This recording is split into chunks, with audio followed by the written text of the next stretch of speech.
अगर गंगे किसी की कुंडली में यदि जन्म लग्न भाव में मंगल हो, चौथे भाव में मंगल हो, सातवें भाव में मंगल हो, आठवें भाव में मंगल हो या फिर 12वें भाव में मंगल हो, तो उस युवक की या उस युवती की जन्म कुंडली में मांगलिक दोष है, ऐसा कहा जाता है। मांगलिक दोष ज्यादातर देखा कब जाता है कि जब किसी का ब्याह का प्रसंग हो। मांगलिक दोष जब होता है तो स्वाभाविक रूप से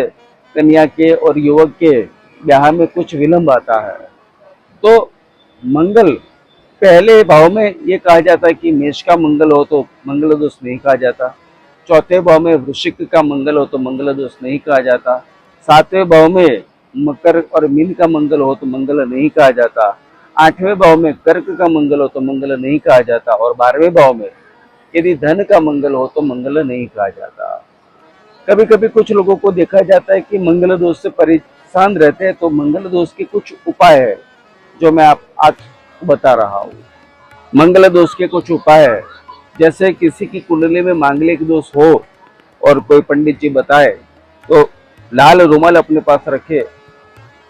बंदर पाले या उनकी सेवा करे, गुड़ चना केला आदि बंदर को खिलाए, अपनी बहन बेटियों या लड़कियों को मिठाई खिलाए,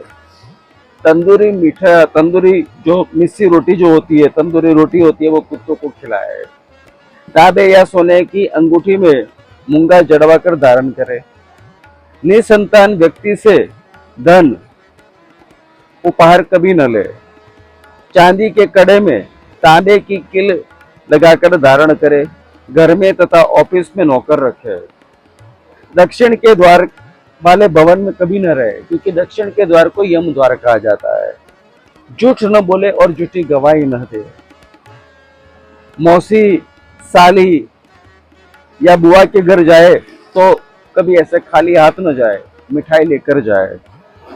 विधवा कोई माता हो तो विधवा माता की आप सेवा करे, चांदी की बिना जोड़ वाली अंगूठी धारण करे, अपना चाल चलन माने देखो ये कहा जाता है कि अपना चारित्र्य शुद्ध रखे और ठीक रखे, स्त्री के चांदी की चूड़ी पर लाल रंग करके पहनाए, माता या मामा की तरह स्त्री की सेवा करे। तो इस तरह से यदि कोई जातक मंगलवार को हनुमान चालीसा का पाठ करता है या मंगल का दान देता है, किसी को मीठा भोजन करवाता है, मेहमानों को या वृद्ध स्त्रियों की सेवा करता है, तो मंगल का जो भी दोष हो तो उस दोष का हल्का सा निवारण होता है। तो आगे ऐसे और भी वीडियोस मैं आपको देता रहूंगा।